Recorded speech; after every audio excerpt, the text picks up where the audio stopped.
Pasan 3 minutitos de las 9 de la mañana. Es hora de meternos en la primera entrevista de la jornada. Ya está con nosotros el integrante del Sindicato de Trabajadores de la Enseñanza Privada, Sergio Somarúa, profesor de Filosofía. Bienvenido a Arriba Gente. Estamos en el marco de un paro de 24 horas del sindicato por reclamos salariales, pero también de más derechos laborales. En ese sentido, ¿qué es lo que están pidiendo?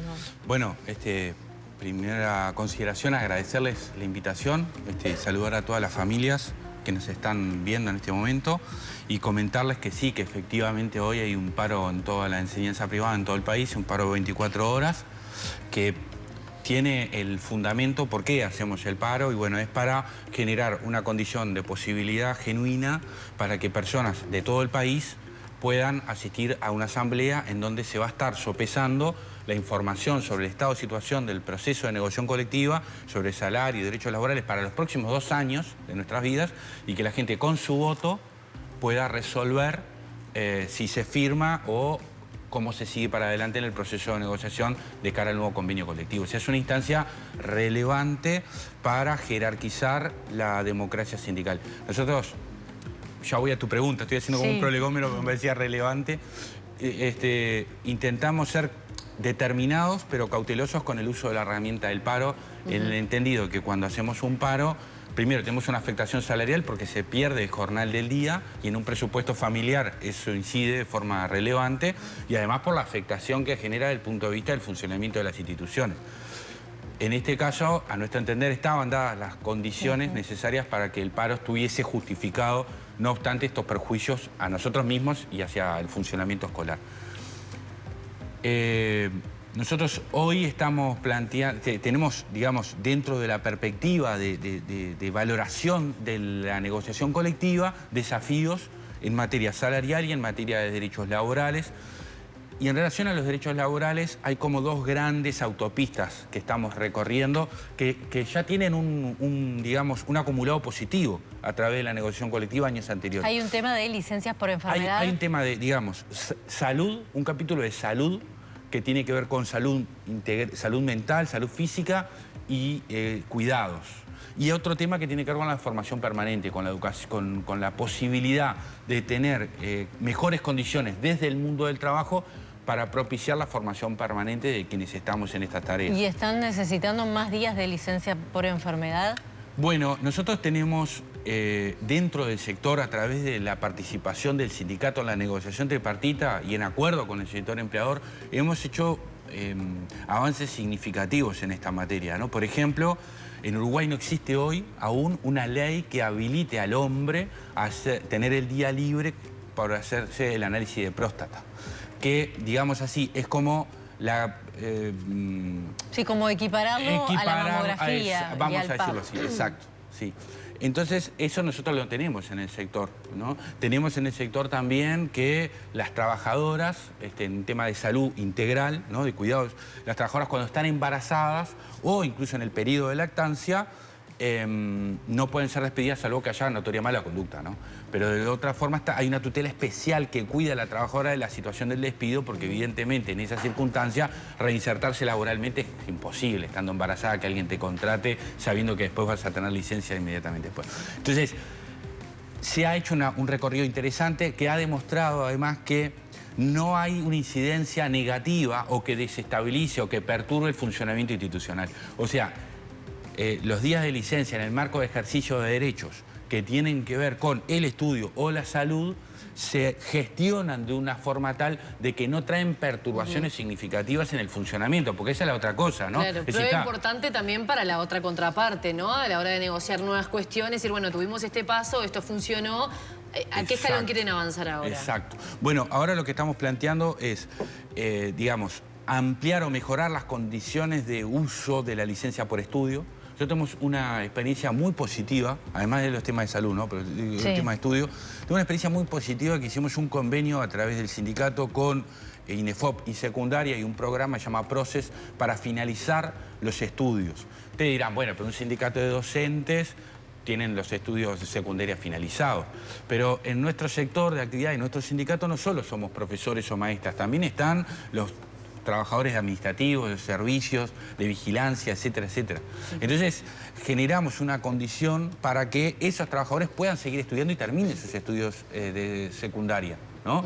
Entonces, los días que tenemos de licencia, establecidos por ley, se mejoran a través del convenio colectivo. A veces es una cuestión de bolsa de horas, porque entre que salís del trabajo y tenés que llegar a estudiar, te falta una hora.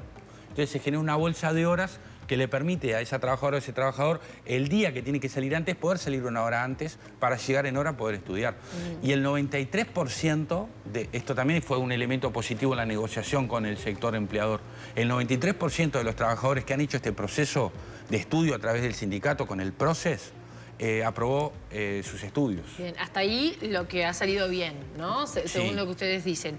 ¿Quieren ir un paso más a alguna otra prestación, de algún modo, algún otro acuerdo? Bueno, tenemos situaciones de la vida concreta, porque el mundo del trabajo también tiene que resolver, desde el mundo del trabajo tenemos que tratar de resolver situaciones concretas de personas concretas en la vida real, ¿no? Entonces, ¿qué nos pasa, por ejemplo, a nivel del interior? Esto no pasa en Montevideo, pero sí nos pasa en el interior.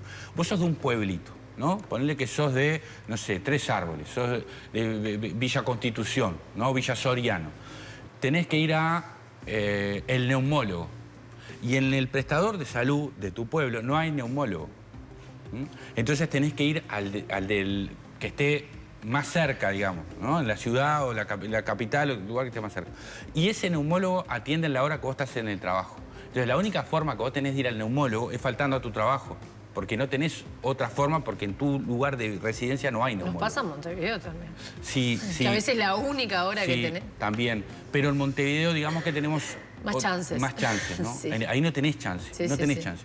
Entonces, en este convenio colectivo se genera la condición para que una trabajadora o un trabajador que esté en esa circunstancia y que sea aprobado, evidentemente, pueda tomarse ese día para ir al especialista sin que eso sea un demérito y por lo tanto sin que se le sea descontado el Sergio, salario. y en materia salarial, ¿hacia qué propuestas se encaminan? Bueno, nosotros en materia salarial venimos avanzando a través de la negociación tripartita, que es tan importante en Uruguay, que tanto tenemos que defender todas las partes, ¿no? Los gobiernos, independientemente de quién sea el gobierno, el sector empresarial y el sector trabajador, hemos ido generando avances en materia salarial. Sin embargo, en la comparación con el sector público, tenemos un rezago significativo. ¿De cuál es la diferencia? Y fíjate que, por ejemplo, una maestra, el valor hora son 2.550 pesos.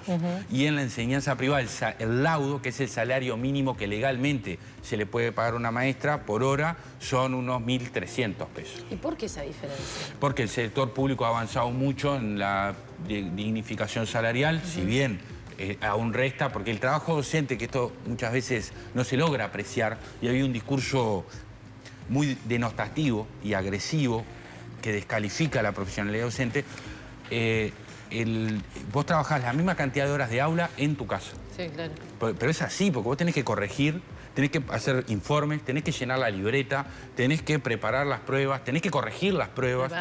Preparar la clase, investigar nuevos temas, pensar didácticamente. El mundo del aula ha cambiado significativamente. Ha cambiado porque culturalmente no es la misma sociedad esta que cuando nosotros éramos chicos, ni que hablar que cuando nuestros padres eran chicos todavía es más distinta a la sociedad de hoy. Esa es una discusión, ¿no? Como que la escuchamos hace años. Pero ¿sabes cuál es el desafío? El desafío es lo que técnicamente se llama la transposición didáctica, es decir, ¿cómo hago? Yo soy profesor de filosofía, te tengo que enseñar la ética deontológica kantiana. ¿Cómo hago yo para que mi enseñanza sea significativa? ¿Qué significa esto? Que vos realmente aprendas y no solo yo que hable. ¿Cómo hago para que sea significativo el aprendizaje de la ética deontológica kantiana, tomando en cuenta que hoy hay un clima cultural determinado que está dado, entre otras cosas, por el uso de las tecnologías, que hacen que las personas tengan mucho menos capacidad de resistir la frustración, un inmediatismo mayor, una dificultad mucho mayor para mantener la concentración y la paciencia. Sí, si enseñamos lo mismo, de la misma manera, hace 10 años estamos en el horno. Fritos. Entonces, entonces, yo tengo el desafío profesional de pensar estrategias, tácticas y ver qué recursos utilizo para que mi clase sea efectiva a los efectos de que haya un aprendizaje significativo del contenido que es relevante, que es, por ejemplo, cómo qué es la ética deontológica y cómo me sirve esa herramienta para luego resolver dilemas morales que se me presentan en la vida. Tener esa herramienta en mi forma de analizar las situaciones para mejorar mi capacidad de tomar decisiones. Entonces, que el aprendizaje no sea de memoria, porque aprendes hoy y mañana te olvidaste. No tiene que ser de memoria, tiene que ser significativo. Bueno, para eso tengo que pensar cómo doy la clase, con qué estrategia, con qué recursos y demás. Bueno, todo esto implica tiempo no áulico. No, tiempo que haces en tu casa. ¿Qué pasa ahí con el multiempleo que existe? Bueno, el multiempleo es muy relevante y es una enorme dificultad que tiene Uruguay. Porque, perdón, también en ese caso, además de preparar la clase para las nuevas audiencias, digamos, no es lo mismo dar en un liceo X que en un colegio en otro punto del país, ¿no? No, veces... ni que hablar. Hay un tema de tiempo que se administra de forma mucho más caótica, si tenés que estar de un lado para el otro. Además, la permanencia en una misma institución te da una ganancia desde el punto de vista del conocimiento de la institución, de la familia, de los alumnos, de las dinámicas del contexto territorial en el que te encuentres.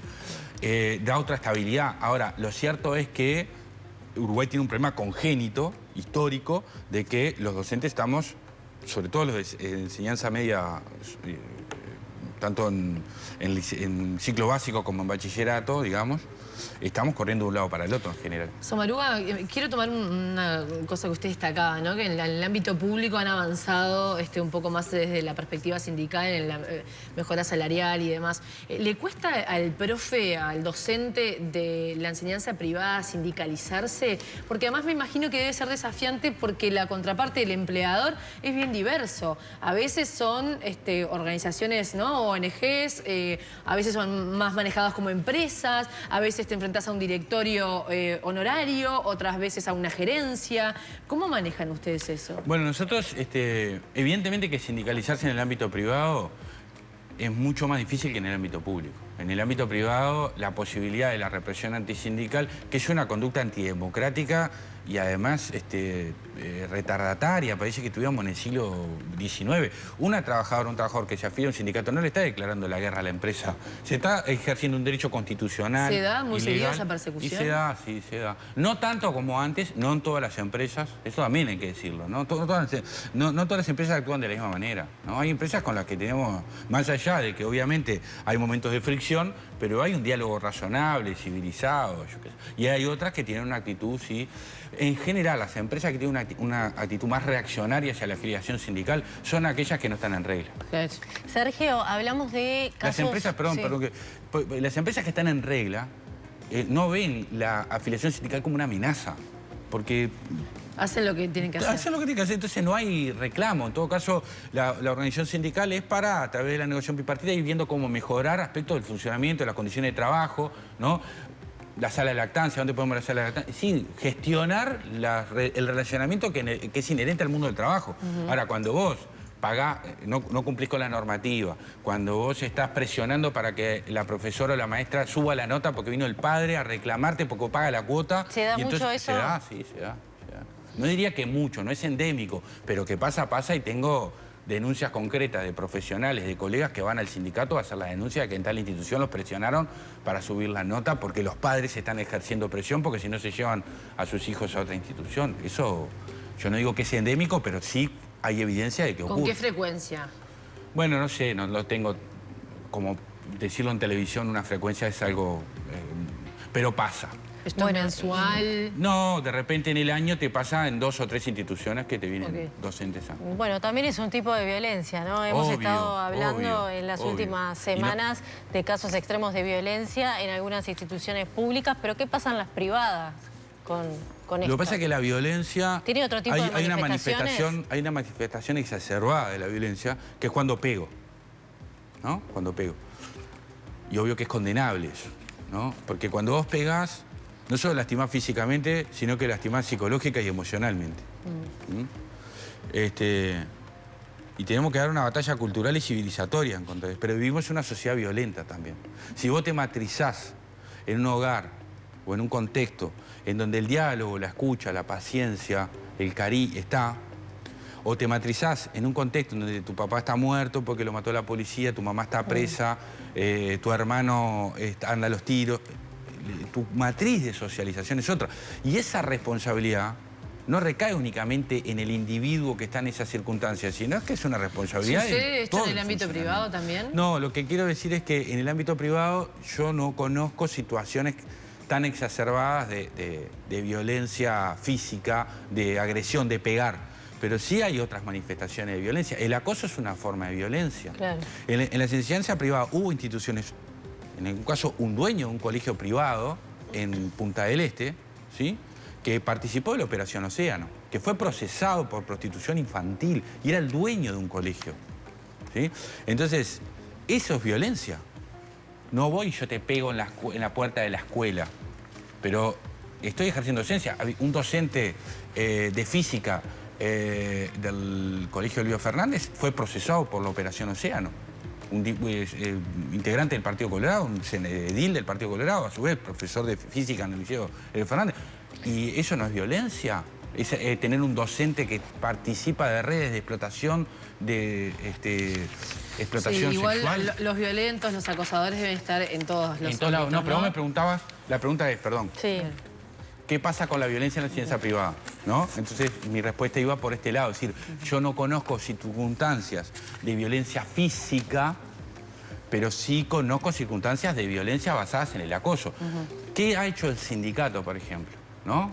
Con relación a esta forma de ejercicio de violencia que se da en toda la sociedad y que se da también en la enseñanza privada, que no es una isla aparte de la sociedad, propuso al sector empresarial, a las patronales, crear un protocolo contra el acoso sexual en las instituciones de enseñanza privada. Ese protocolo se aprobó en el año 2021 y en virtud de ese protocolo que elaboró, propuso, impulsó el sindicato y que acordó en la negociación colectiva con el sector empresarial, logramos ya resolver algunos casos de forma importante. Somaruga, muchas gracias por haber venido al programa. No, muchas gracias a ustedes, fueron muy agradables y un intercambio que espero haya sido útil para la gente. Gracias.